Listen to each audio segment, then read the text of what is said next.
नमस्कार, बेबात लाइव में आपका स्वागत है। आज बिहार दिवस है और बिहार दिवस पे राज्य सरकार के द्वारा और विभिन्न जगहों में तरह तरह के कार्यक्रम आयोजित हुए हैं। कहते हैं चाणक्य की नीति हूँ, आर्यभट्ट का आविष्कार हूँ मैं, महावीर की तपस्या हूँ, बुद्ध का अवतार हूँ मैं, अजी हाँ बिहार हूँ मैं। तो आज बिहार दिवस पे सभी को शुभकामनाएं। और हम बिहार दिवस के दिन कुछ कलाकारों को इस कार्यक्रम में आमंत्रित किए हैं और इस आमंत्रण में प्रख्यात नाट्यकर्मी, बिहार के जाने माने नाम देश में लोग जानते हैं, कला संगम नाम किसान नाट्य मंच पटना में करते थे, फिल्मों में भी काम किया, बहुत बड़े बड़े जगहों पर उन्होंने नाट्य किया। उनसे हमारी एक खास बातचीत है।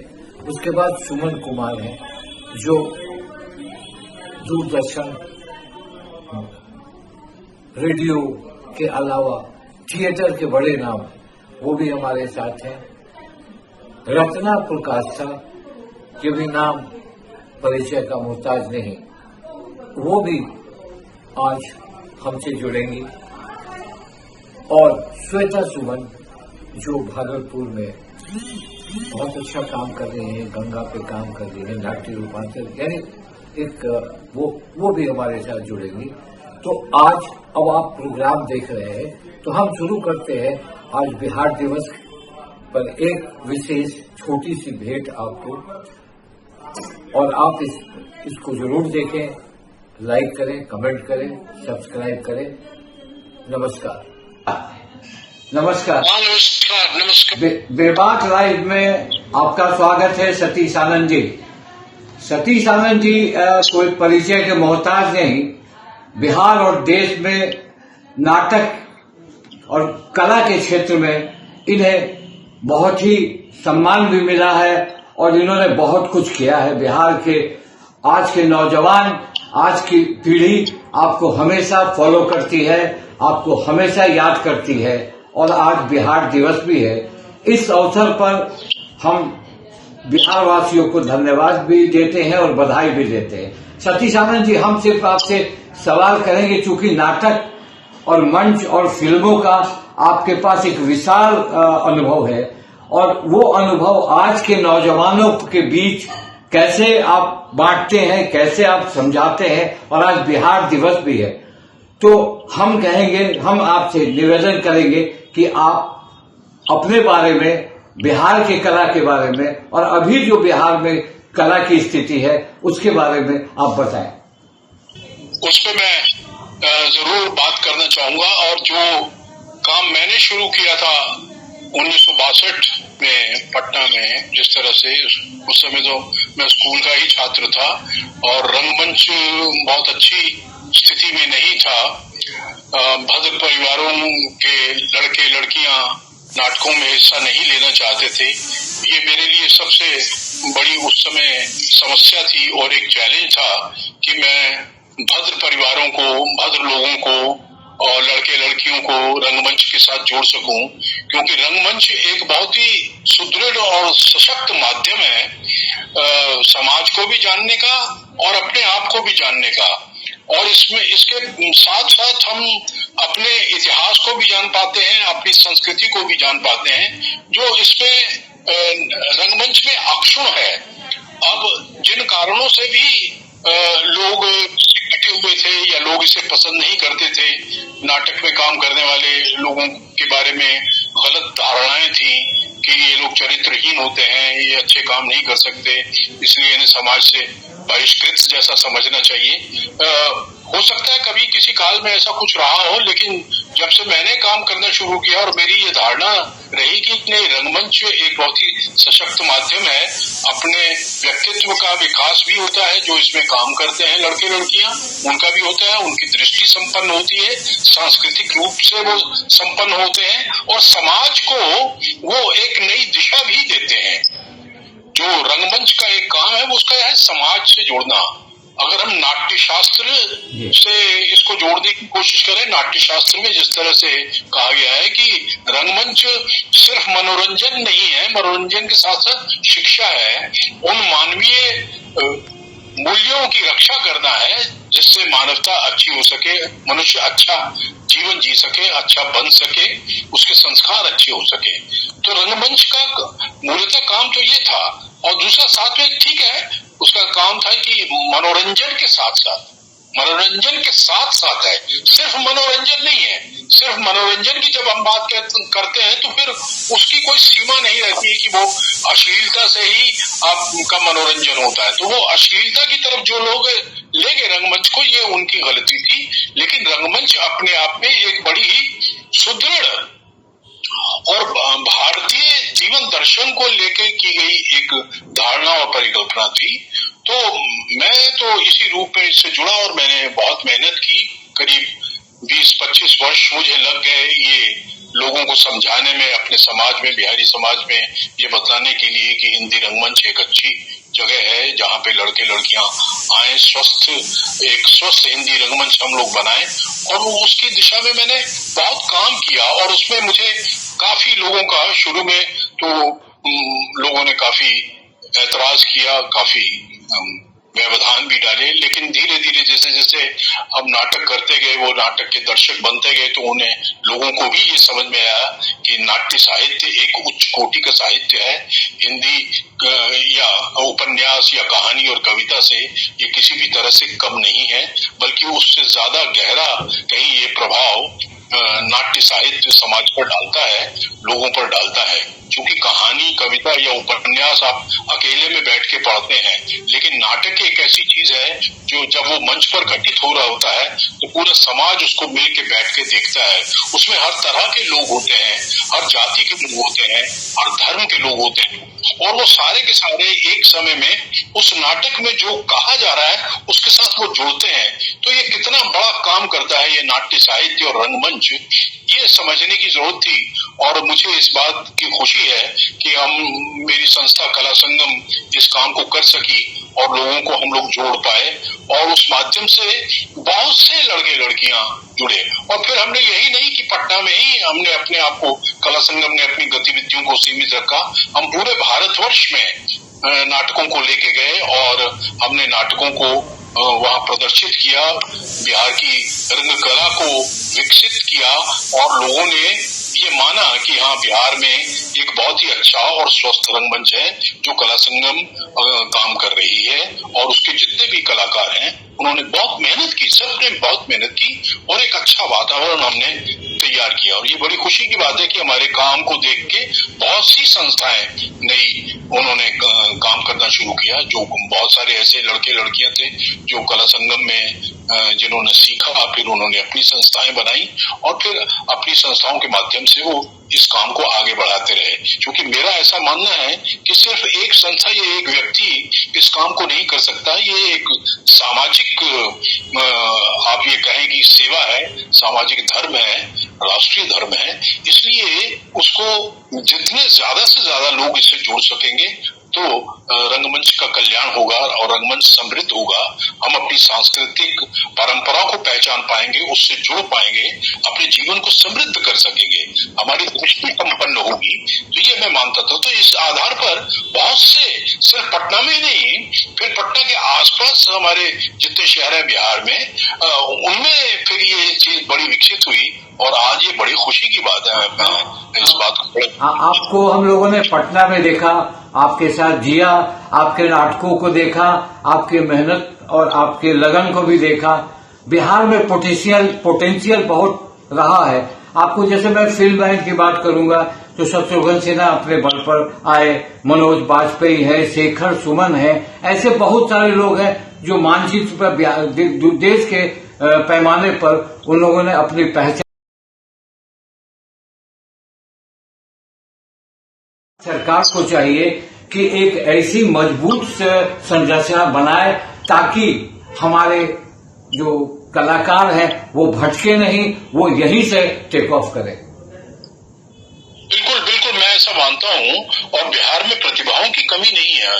नए लड़के लड़कियां जितना अच्छा काम कर रहे हैं, हमारे समय में भी काफी लोगों ने काम किया। मैंने कला संगम की तरफ से, कला संगम में लगभग 80 महिला पात्र या महिला कलाकार हमने रंगमंच को दिए, और लगभग 400 या 500 पुरुष या लड़के उन्होंने बहुत अच्छा काम किया, और उससे रंगमंच हमारा विकसित हुआ। तो ये काम तो कला संगम ने अकेले किया। उसके बाद हमारे यहाँ से निकल के, जैसे आपने सुमन का नाम लिया, सुमन की आज एक संस्था है कला जागरण, बहुत अच्छा काम कर रही है। उसी तरह से कला संगम के साथ जुड़ा हुआ अभय की संस्था प्रांगण बहुत अच्छा काम कर रही है। मिथिलेश सिंह है, एक प्रयास संस्था है, वो बहुत अच्छा काम कर रही है।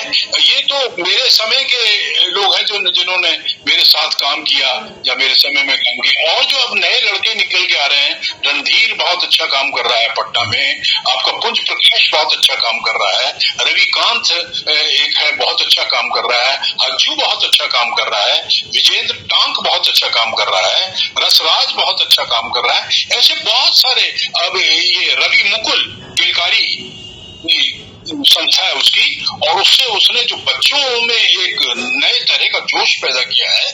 रवि मुकुल मेरा छात्र भी रहा है, बहुत अच्छा काम कर रहा है वो अपनी संस्था के माध्यम से और बच्चों में। और मैं तो हमेशा से ऐसा मानता रहा हूं, जब तक नाटक जो है बच्चों के साथ, स्कूलों के साथ या कॉलेजेस के साथ जब तक नहीं जुड़ेगा, रंगमंच अपने उस पूर्ण रूप से विकसित नहीं हो सका। और ये बहुत अच्छी बात है कि रवि मुकुल उसको बहुत आगे तक लेके आ रहा है और लगातार काम कर रहा है। इस तरह से बहुत सारी संस्थाएं हैं। महिलाएं, आज भी महिलाएं बड़ी बहुत अच्छा काम कर रही हैं। शारदा सिंह है, अर्चना सोनी है, आपकी उज्ज्वला गांगुली है, नवनीत शर्मा है। नवनीत शर्मा ने तो हमारे साथ ही काम करना शुरू किया था, श्याम शर्मा जी की पत्नी है, और वो दोनों पत्नी और फिर उनके बच्चे, वो सारे कलाकार हैं, और उन्होंने रंगमंच पे बहुत अच्छा अपना योगदान दिया है। तो इस तरह से मैं ये देखता हूँ कि बिहार में हमारे इन सब चीजों की कमी नहीं है। अब आपके बेगूसराय में आप देखिए, प्रवीण गुंजन बहुत अच्छा काम कर रहा है, संतोष राणा बहुत अच्छा काम कर रहा है, अमित रोशन है, वो बहुत अच्छा काम कर रहा है। भागलपुर में भी संस्थाएं हैं जो काम कर रही हैं, वहां भी अच्छे लड़के लड़कियां निकल के आ रहे हैं, अच्छी संस्थाएं निकल रही हैं। दरभंगा में आपके बहुत काम हो रहा है, आरा में बहुत काम हो रहा है, गया में बहुत काम हो रहा है। इस तरह से बिहार, छोटे छोटे शहरों में, औरंगाबाद में बहुत काम हो रहा है, सासाराम में नाटक लगातार हो रहे हैं। तो इस तरह से मैं ये देखता हूँ।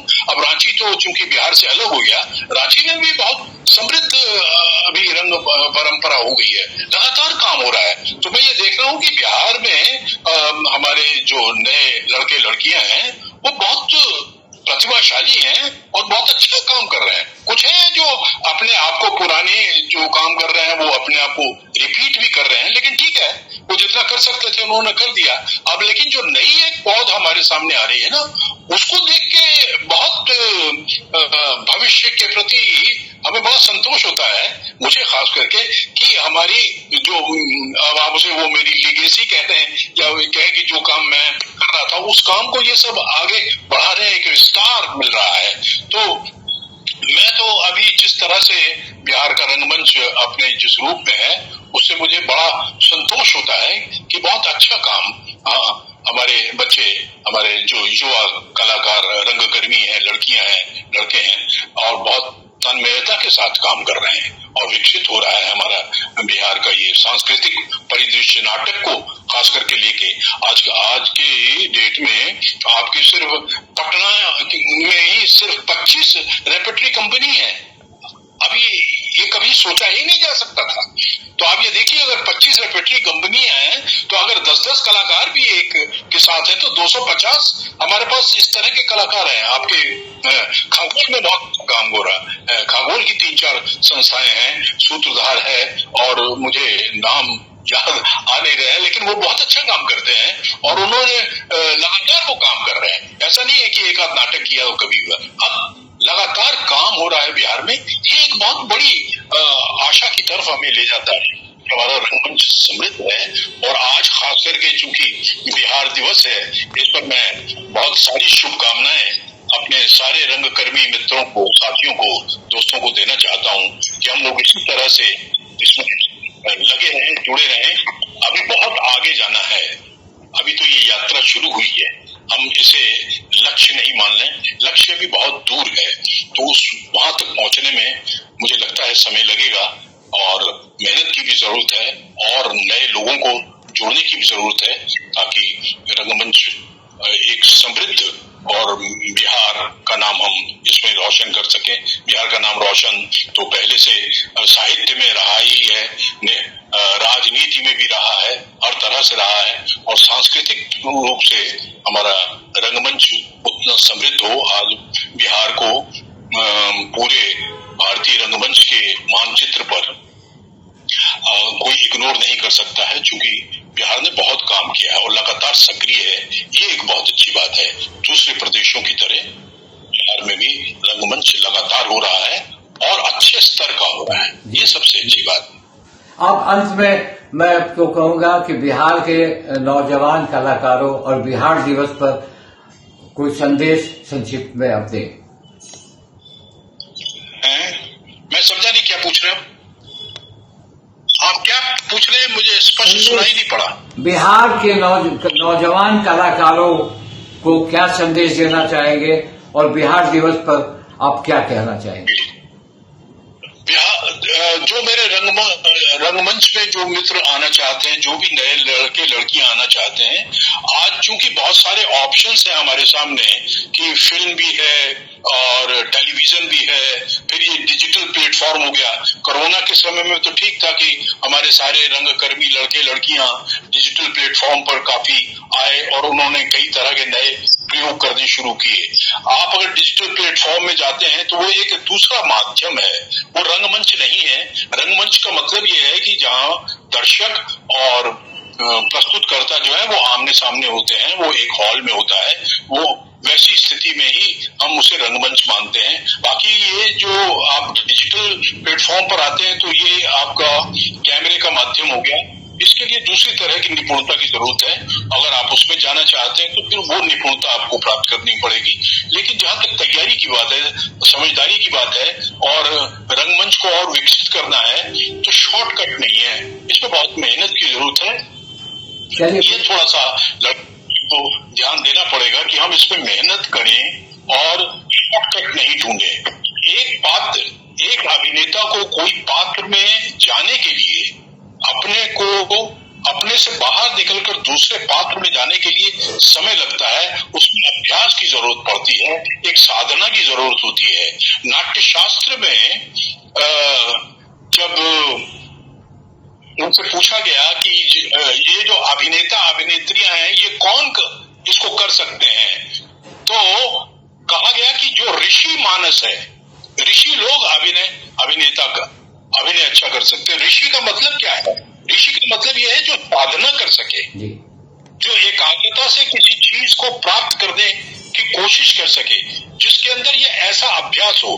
तो अभिनेता को वो ऋषि मानस अपना बनाना पड़ेगा, तभी वो किसी भी पात्र को उस तरह से जीवित कर सकता है। नहीं तो 2-4 दिन में 10 दिन में जो भी नाटक करना चाहते हैं तो वो नाटक नहीं हो पाता है। आप किसी भी अच्छी प्रस्तुति को देखिए, अच्छे अभिनेता। बहुत धन्यवाद आपको। बेबाक लाइव की तरफ से आपको एक बार फिर प्रणाम करता हूं और धन्यवाद देता हूं। स्वस्थ रहिए, कोरोना से बचिए, बाहर नहीं निकलिए और वैक्सीन जरूर लीजिए। जी प्रणाम। धन्यवाद, बहुत बहुत शुक्रिया, बहुत बहुत शुक्रिया। और मेरी तरफ से बिहार दिवस की आप सबको शुभकामनाएं। अपना ख्याल रखें,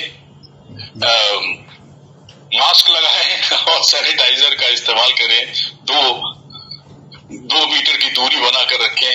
अपना ख्याल हम सबको खुद रखना है, तभी हम सब इस कोरोना से, जो ये महामारी है, ये एक राक्षस है और जो हमारे साथ साथ हमारे पीछे घूम रहा है, इससे तभी हम बच पाएंगे। तो आप सबको असीम शुभकामनाएं। जी।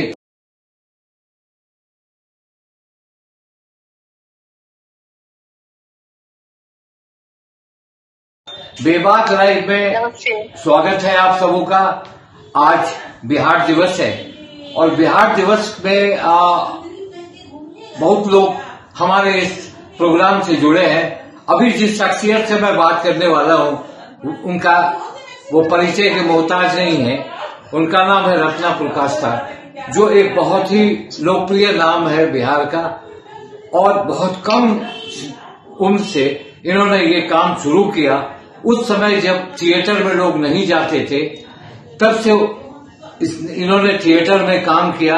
रानी झांसी की रानी का रोल अदा किया।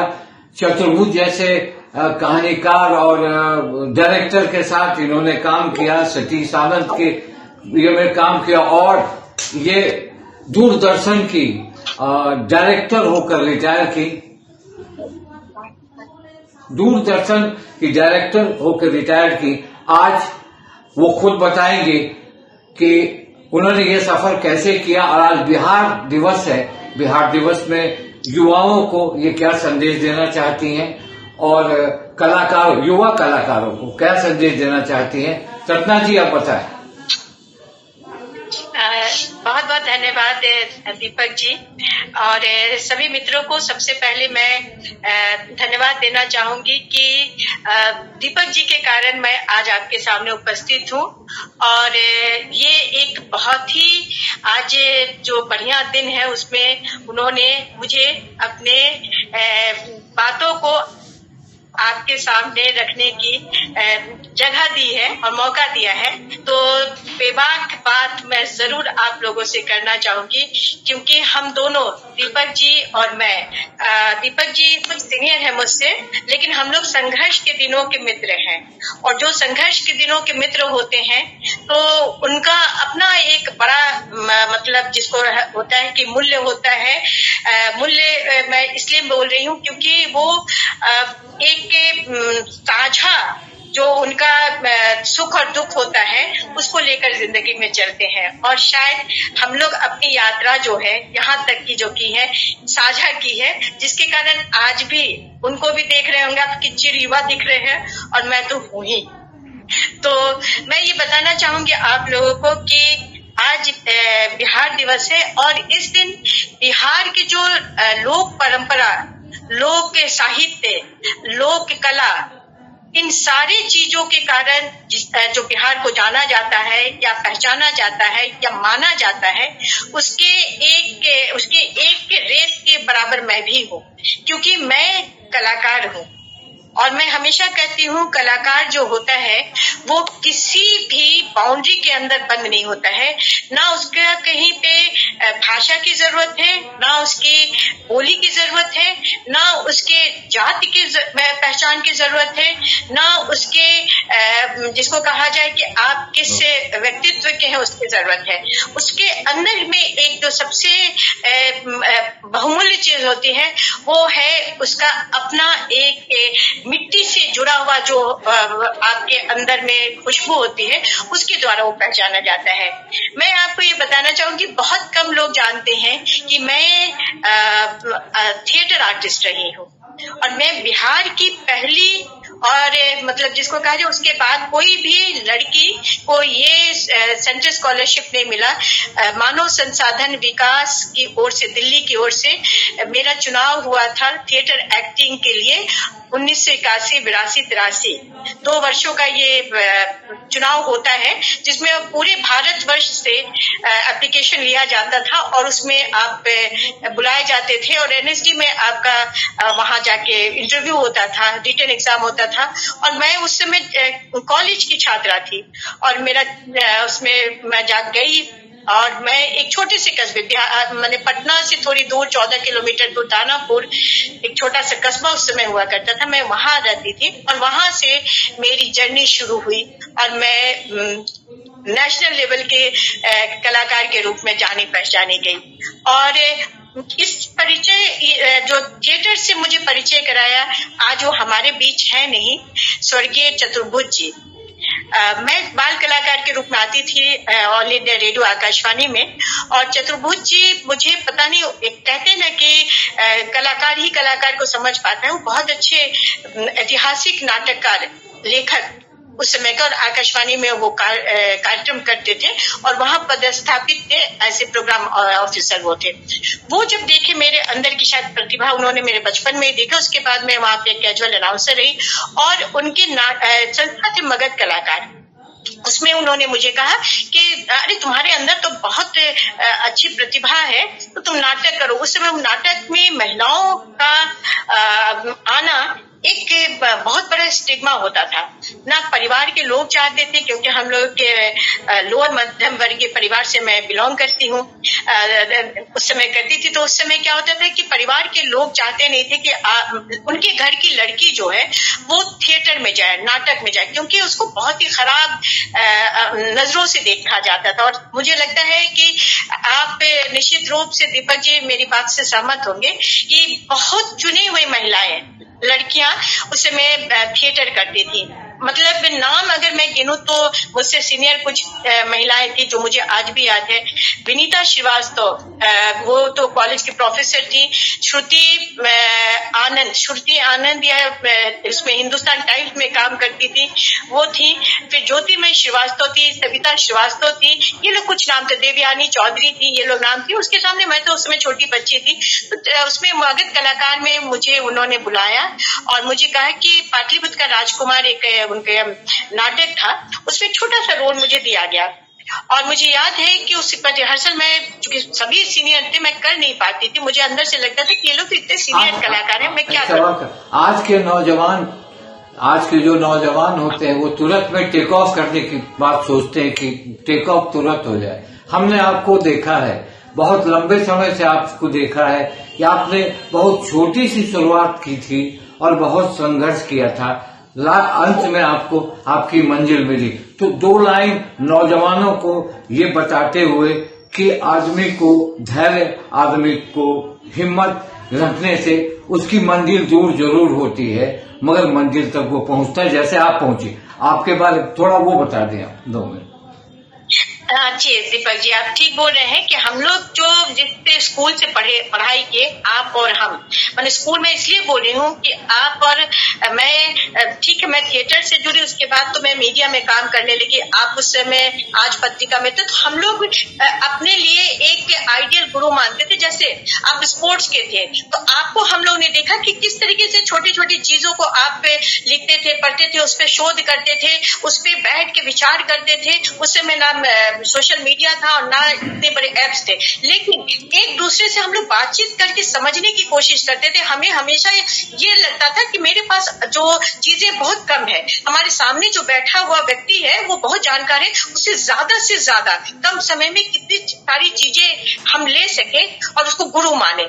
गुरु मतलब जो ये होता है कि किसी भी व्यक्ति को, चाहे वो किसी पोजीशन में हो, क्या हुआ, हमसे ज्यादा जो जानता है उसको हम लोग सोचते थे कि उसके अनुभव को, उसके अंदर की कोई भी एक चीज उसको पकड़ो और उसे लेने की कोशिश करो। लिखने की बात जो होते ना कि लिखते थे हम लोग, प्रैक्टिस करते 10 बार काटा जाता था, लेकिन कहीं से लगता नहीं था कि नहीं ये काट दिया गया है और हम इतने अच्छा लिखने वाले हैं, हमारे चीजों को काट दिया गया है। ये हम बोलते बहुत अच्छा है, मेरे चीजों को किसी ने मतलब नुक्ता अगर मैं नहीं लगाई हूँ तो मुझे किसी ने सिखाया तो मुझे अंदर से कहीं से खराब लगा, नहीं ये नहीं है। हम लोग में सीखने की थे और लक्ष्य हम लोग रखते थे कि आज या कल हमें क्या करना है। शॉर्टकट विधि हमारे पास नहीं थी, कोई शॉर्टकट विधि नहीं थी। और गुरु के चरणों पे रह के अपने को हमेशा लगता था कि उनके चरण वंदना करके, उनके साथ रह के, उनके सुनकर, उनकी बातों को सुनकर, उनके हाव भाव को देखकर हम लोग को लगता था कि ये सारी चीजें हम लोग सीखते थे। क्योंकि ना हमारे पास कोई एप्स था, ना हमारे पास कोई ऐसा मीडिया था जिससे हम लोग सीखते थे। हम लोग देखते थे और उन सारे चीजों से पूछते थे, 20 बार पूछते थे। आप याद कीजिए जब आकाशवाणी में भी आप आते थे तो आप तैयारी, अब चूंकि आप फील्ड के मास्टर थे, स्पोर्ट के मास्टर थे, लेकिन क्या होता था कि हम साहित्य से भी जुड़े हुए अगर हैं तो मैं जाती थी आपके पास में कि दीपक जी आए हैं, उनके पास में स्पोर्ट्स का है, कुछ सीखूं जाके। तो आज के जो बच्चे हैं उनसे मेरा एक ही सुझाव, मैं ये बताना चाहूंगी कि सीखने की कोई उम्र नहीं होती है और ये चाहिएगा कि आप रातों रात मतलब एक स्टार बन जाइए, आप चमक जाइए, तो वो क्षणिक होता है। जैसे होता है ना फास्ट फूड की, मतलब जैसे फास्ट तरीके से आता है और वो तुरंत का तुरंत आपको कोई ना कोई नुकसान देकर चला जाता है, कि आपके हेल्थ को हो, आपके खाने के सिस्टम को एकदम बिगाड़ देता है। उसी तरीके से शॉर्टकट विधि से आप कुछ भी प्राप्त करिए और शॉर्ट टर्म होता है। आप जब मेहनत करिएगा, गुरु और शिष्य के उस पे जब जाइएगा, आप पहले से ये सोचिएगा कि हमारे पास बहुत कुछ है, तो आप कुछ नहीं ले सकते। आप एक मतलब खाली पात्र के साथ जाइएगा तो आप उसमें भर पाइएगा, भरे हुए पात्र को कोई भर नहीं सकता है। तो इसीलिए है कि सीखने के लिए सबसे पहले है कि कहते हैं ना कि एक बरगद का पेड़ जो होता है या एक बहुत बड़ा जब फल किसी पेड़ पे लगता है वो झुक जाता है। तो जब तक ज्ञान को लेने के लिए आप झुकिएगा नहीं, तब तक आप बरगद का पेड़ नहीं बन सकते। आपने बहुत बहुमूल्य बात बताई, बहुत अच्छा लगा, और बेबाक लाइव की ओर से आपको बहुत बहुत धन्यवाद। नमस्कार सुमन जी, आपका बेबाक लाइव में स्वागत है। काफी दिनों के बाद आपको देख रहा हूँ। पटना की गलियारों में हम लोगों ने खूब जिया है और आपके नाटकों को, आपके ऑल इंडिया रेडियो, दूरदर्शन, सभी से हम लोगों ने आपसे बहुत करीब से जुड़ा रखा है। आप थे, सतीश आनंद जी थे, और लोग भी थे, ऋषिकेश सुलभ थे, ये सारे लोग थे। आज बिहार दिवस है, बिहार दिवस मनाया जाता है, और आज सुमन जी से ना बात हो तो बात बेकार है, क्योंकि सुमन जी ने बहुत काम किया है कला के क्षेत्र में, और एक बड़े नाम है। थिएटर का जबरदस्त अनुभव है, थिएटर किया है, रेडियो में प्ले किया है, दूरदर्शन में प्ले किया है, और फिल्मों तक का सफर रहा है इनका। तो आज हम आपसे एक सवाल करते हैं। ये सवाल है कि आज के नौजवानों को बिहार दिवस के दिन, कलाकार नौजवानों को जो कला से जुड़े हैं, ड्रामा से जुड़े हैं, फिल्मों से जुड़े हैं, क्या संदेश देंगे? और बिहार में जो सरकार है, उस सरकार को क्या सुझाव देंगे कि एक ऐसा फिल्म सिटी बनना चाहिए बिहार में जिससे हमारे नौजवान बाहर भटक न सके, यही उनकी तैयारी हो और यही से उड़ान भरे, टेक ऑफ उनका यही से हो। तो सुमन जी आप बताएं। मैं दीपक जी, पहले आपको बहुत बहुत धन्यवाद, बिहार दिवस की हार्दिक शुभकामना। और आपने जो ये प्रश्न किया है, काफी लंबी चौड़ी बातें इस पे हो सकती हैं। कई पहलू हैं इसके, आपके कहने का मतलब कई पहलू हैं, और उन कई पहलुओं पर एक तो मैं ये क्लियर कर दूं, आपने जैसे मेरे बारे में कहा कि दरअसल में मैं न्यूज़ भी रहा, आकाशवाणी से मैं अनाउंसर भी था, आकाशवाणी में बहुत सारे प्रोडक्शंस किए मैंने। अलावा उसके मैं कमेंटेटर भी हूँ, छठ की कमेंट्री करता हूँ, गुरुद्वारे से कमेंट्री करता हूँ तो ये सारी विधाएं मेरी एक साथ जुड़ी हुई है। और तो बात मैं कहूँ 1962 से मैं आप लोगों के बीच हूँ, और हम लोगों ने काम करना शुरू किया। तो आज बिहार दिवस पे मैं सिर्फ इतना ही कहता हूँ अपने कलाकार मित्रों को, और उनको मैं ये कहता हूँ कि आप कम से कम अगर आपको कलाकार बनना है तो आप 10 साल 15 साल कम से कम रंगमंच तो कीजिए। आप रंगमंच पे काम करते नहीं है, 1-2 नाटकों में आपने काम किया, सीधा मुंबई का टिकट ले, तो ये शोभा नहीं देता। आप जब तक की रंगमंच की स्थितियों से वाकिफ नहीं होंगे, ठीक है, विधाएं तीनों अलग अलग है, रेडियो में नाटक अलग है, दूरदर्शन में अलग है, और फिल्मों में हर चीज का अलग अलग पहलू है। लेकिन थिएटर कभी बंद नहीं हुआ है, ना बंद होगा। आदिकाल से, अनादिकाल से चलता आ रहा है। भरत मुनि का जो आपके साथ उस पर मैं चर्चा नहीं करूंगा। आज मैं ये बोलना चाहता हूँ कि आज के रंगकर्मियों के लिए सबसे बड़ी बात यह है कि रंगकर्मी कम से कम कुछ पढ़ें, कुछ लिखें, और कुछ बातें ऐसी होती हैं कि हम यहाँ देखते हैं कि स्कूलों में भी जो पढ़ाई होती है, तो स्कूलों में उनको तलफ्फुज का ज्ञान नहीं करें। उनको शब्दों का डिक्शन क्या होगा, प्रोनाउंसिएशन क्या होगा, किस नाटक में किस तरह का काम मिलता है। अगर हम ऐतिहासिक नाटक कर रहे हैं, सामाजिक नाटक कर रहे हैं, कॉमेडी प्ले कर रहे हैं, तो हर चीज की अपनी एक पहल है और काम करने का अलग अलग ढंग है। तो मैं उनको कहता हूं, मैं अपने बिहार निवासियों को और आपके माध्यम से दीपक जी, आप बहुत पुराने पत्रकार रहे हैं और आज में थे, बहुत दुर्दिन शुभ दिन दोनों आपने देखा है मेरा। मैं कैजुअल अनाउंसर था और 70 में कैजुअल अनाउंसर था और उसके बाद 74 में मैं रेगुलर हुआ। उसके बाद से लगातार रंगमंच पे तो बना हुआ हूँ, कला संगम जो था उस समय से स्थापित था। बाद में मैंने 92 के बाद से मैंने कला जागरण बना लिया। तो मैं आपको ये बता दूं कि मैं काम करता हूँ लगातार एक नया काम। मैं पुराने कामों को बहुत ज्यादा रिपीट नहीं करता। मेरी ये पता नहीं, लोगों को बहुत बुरा भी लगेगा और हो सकता है, क्योंकि कई लोग तो यहाँ एक नाटक के 800 900 शो कर चुके। तो मैं उसमें विश्वास नहीं करता, क्योंकि जो बाहर के लोग आए हुए हैं, जो यहाँ लोग काम कर रहे हैं, जो एनएसडी से पास आउट हुए हैं, उनकी विधाएं अलग अलग हैं। और एनएसडी जो सिखाता है, देखिए दीपक जी, एनएसडी सिखाता है 10-10, 15-15 लाख के कॉस्ट्यूम डिजाइन करता है। मैंने रविंद्र दास का एक प्ले देखा था, चाइनीज पे वो कहानी थी, और उस प्ले को उन्होंने डिजाइन किया था वो दर्शकों के लिए नहीं, और बाद में जब वो मुकम्मल हुआ तो दर्शकों के लिए।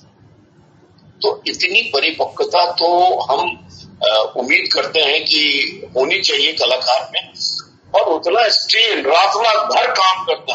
अभी देखिए हमारे बीच में रतन श्याम आए हुए थे, 8 तारीख को इसी महीने में मुलाकात हुई। रतन जी एक प्ले लेके आए हुए थे वहीं से, मणिपुर से, और मणिपुरी में ही था वो प्ले, एक्चुअली मणिपुरी में था, लेकिन कुछ चीजें उन्होंने इतने बढ़िया ढंग से उसको इस्तेमाल किया। मैंने कमल का फूल है और कीचड़ में है वो कमल का फूल, तो कीचड़ में कैसे पानी है, पानी में कैसे लोग आते हैं और कैसे वो कमल ऊपर निकल के आता है, और उसका इतना बढ़िया चित्रण किया उन्होंने और इतनी अच्छी लाइटिंग की। तो ये सारी सीख हम लोगों को तो मिलती रहती है, मैं यहाँ देखता हूँ तो मैं समझता हूँ। लेकिन क्या है ना कि दीपक जी, सरकार प्रयास करती है, नो डाउट, सरकार के पास सारी सुविधाएं हैं, सरकार बहुतों को सुविधा देती रहती है, लेकिन क्या है ना, गलत हाथों में पड़ जाती है। और गलत हाथों में पड़ने का कारण ये क्या है ना कि आया मीडिया, कोई प्रोडक्शन अगर कराना है, सरकार को कहीं फेस्टिवल कराना है, तो किसी एक तीसरे माध्यम को खोज के कि तुम इसका जो है ना वो जिम्मा ले, और वो जो है दिल्ली, बॉम्बे, कलकत्ता ले जाता है।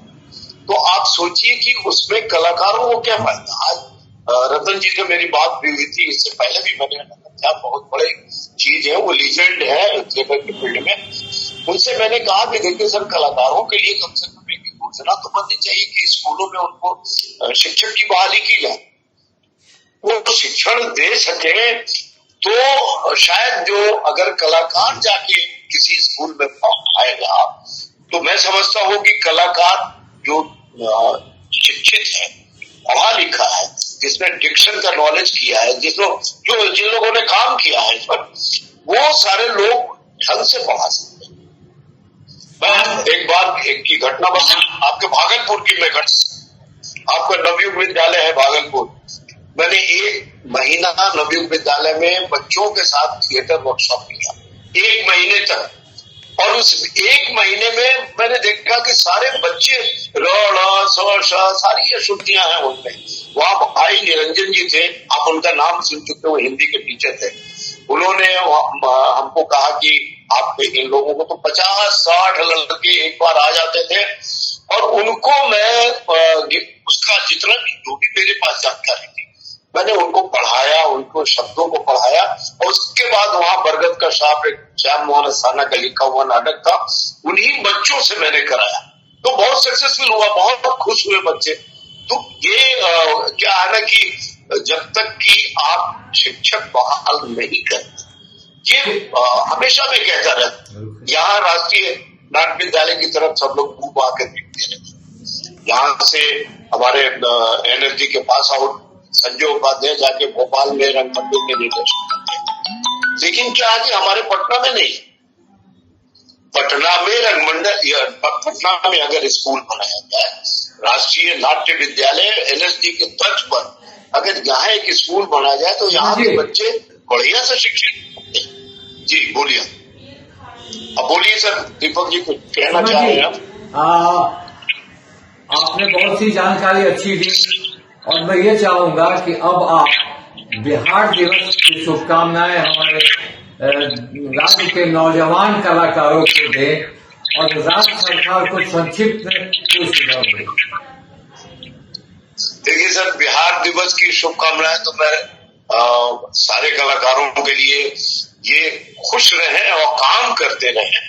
मेरा बिहार गौरव गान आज वहाँ दिखाया जा रहा है बिहार दिवस में। 106वां बिहार दिवस है ये। मैं जहाँ तक जानता हूँ, मेरी जहाँ तक जानकारी है, 106 साल हो गए बिहार को मुक्त हुए उड़ीसा से और दूसरे राज्यों से मुक्त हुए। तो ये बिहार दिवस में जो हमारे कलाकार हैं, उन कलाकार बंधुओं से मेरा यही नम्र निवेदन है कि वो अपनी पढ़ाई जारी रखते हुए रंगमंच में अगर सक्रिय हैं तो 2 दिन बशर्ते कालिदास संग्रहालय में पढ़ाता हूँ भी, और ये सब उच्चारण वगैरह मीडिया पढ़ाता हो कि रेडियो में आप कैसे बोलेंगे, दूरदर्शन पे कैसे बोलेंगे, उसमें कैसे बोले। इन सब चीजों का प्रशिक्षण लेना होगा। आप जब तक प्रशिक्षित नहीं होंगे आप दूसरे को नहीं बता सकते। तो प्रशिक्षण लेने का मतलब ये मैं नहीं कहता हूँ, मैं ये कहता हूँ कि सबसे बड़ी बात या आप कम से कम जो आपके यहाँ पेपर आते हैं, अखबार आते हैं, उन अखबार को आप घर पे जोर जोर से पढ़िए।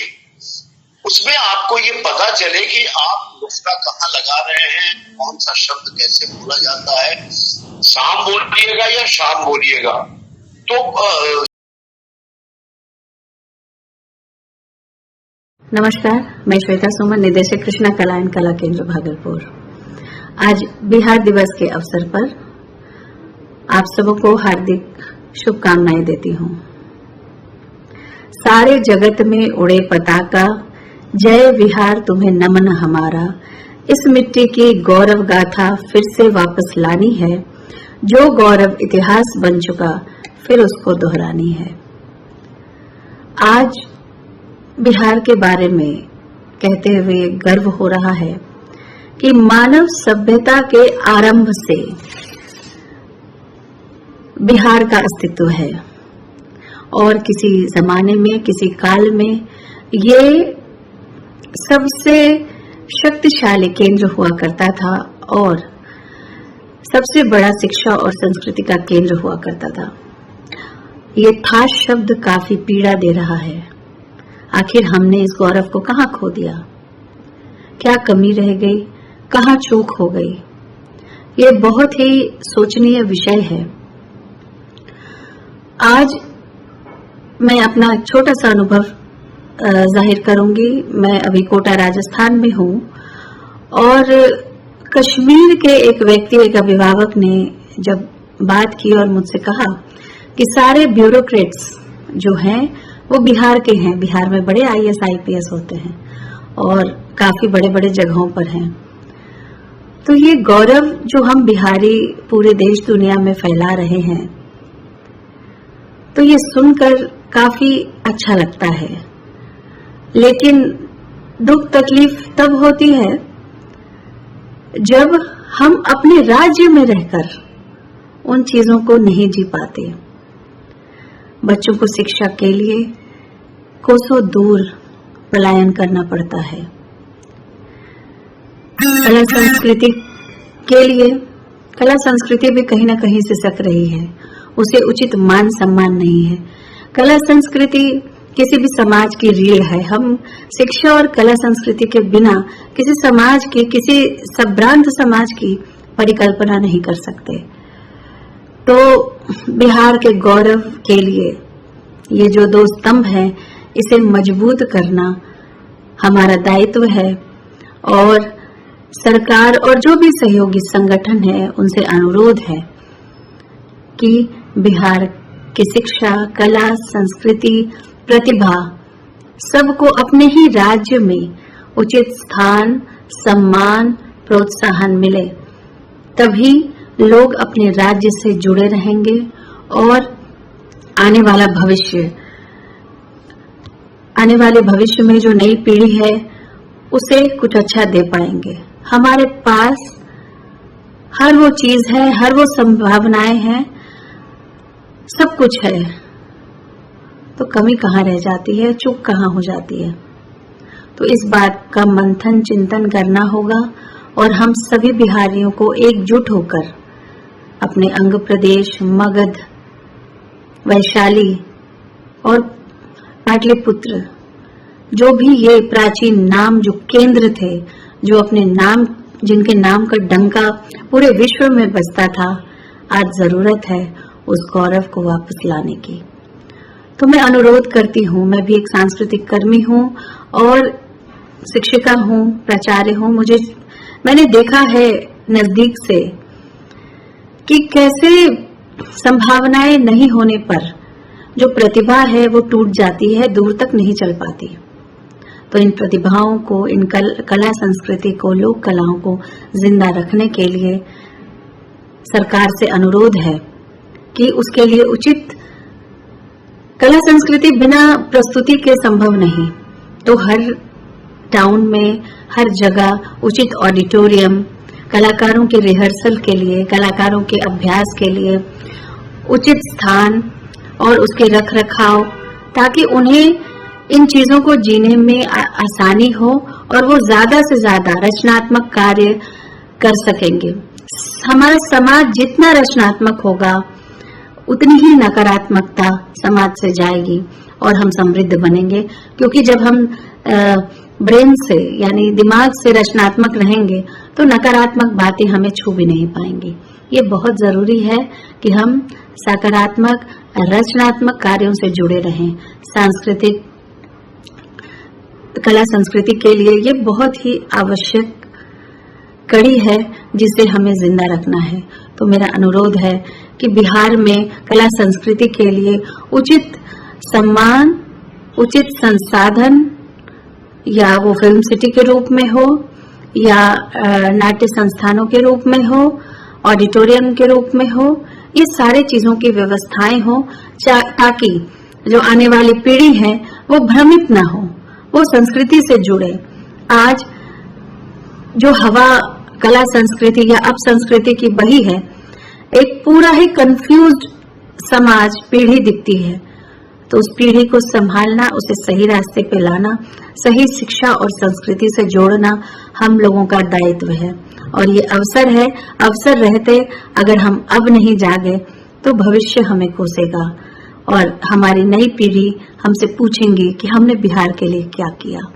तो बिहार दिवस की हार्दिक शुभकामनाएं देते हुए मैं अनुरोध करती हूँ कि जो ये गौरवमयी इतिहास बिहार का था वो वर्तमान समय में कायम हो सके और आने वाला समय जैसे हमें टुकड़ों में याद रखता है वैसे ना याद रखकर एक पूरी प्रतिभा की किताब के रूप में याद रखे, क्योंकि ये समर्पण हम बिहारियों का है और हम हर वो नामुमकिन को मुमकिन करने का जज्बा रखते हैं। तो बिहार दिवस पर हम सब संकल्प लें कि कला, संस्कृति, शिक्षा, इंफ्रास्ट्रक्चर, बिहार के उत्थान के लिए जहां जो भी जरूरत बन पड़ेगी हम सब तैयार हैं, सक्षम हैं। बस हमें एक सपोर्ट की जरूरत है, मार्गदर्शन की जरूरत है, अनुभवी हाथों की जरूरत है, आशीर्वाद की जरूरत है। और ये सब जिस दिन हमें मिलेगा हम अपना परचम देश दुनिया में लहराने में सक्षम होंगे। जय बिहार, जय भारत। धन्यवाद। दोस्तों, बिहार दिवस की आप सबको ढेर सारी शुभकामनाएं। पहले बिहार को बुद्धू, बेरोजगार और खराब माना जाता था, पर दोस्तों कभी आइए तो बिहार देखिए तो कैसा है बिहार। बाहर में कहीं पर आइए 2-4 होते हैं। यहाँ तो IAS IPS ऑफिसरों की फसल बोई जाती है और ये दर्जनों की मात्रा में होते हैं। पर अफसोस कि ब्रेन ड्रेन यहाँ भी होता है, वे लोग पढ़ के दूसरे राज्यों में चले जाते हैं, तो हमारा बिहार फिर वैसा ही रह जाता है। आप बहुत जगह गए होंगे और हजार तरह की बोलियां सुनी होगी, कपड़े, हजार तरह के फैशन। बिहार का भी अपना बहुत कुछ है। बिहार का एक लहजा है बोलने का, एक दूसरे का सम्मान करने का, मेहमानबाजी का। यहाँ की मिठाइयाँ तो बहुत ही टेस्टी। कभी गया के अनारसा तिलकुट खा के देखिए, घनरुआ का लाई खा के देखिए, आपने कभी ऐसा और कहीं नहीं खाया होगा। और भी बहुत कुछ है। कभी आइए तो यहाँ बिहार, और बिहार के लोगों को जानिए नजदीक से, यहाँ के खेतों को महसूस कीजिए। आपको यहाँ सड़क के दोनों ओर हरियाली नजर आएगी। गंगा यहाँ बहुत सुंदर है और PMCH के बगल में गंगा तो इतनी अच्छी, इतनी भली, इतनी प्यारी सी लगती है। उछलती कूदती आती गंगा यहाँ स्थिर बहती है। कभी आइए बिहार, और बिहार को वैसे नजरिए से तो नहीं देखिए, आप आकर के देखिए तो कैसा है बिहार। शुक्रिया।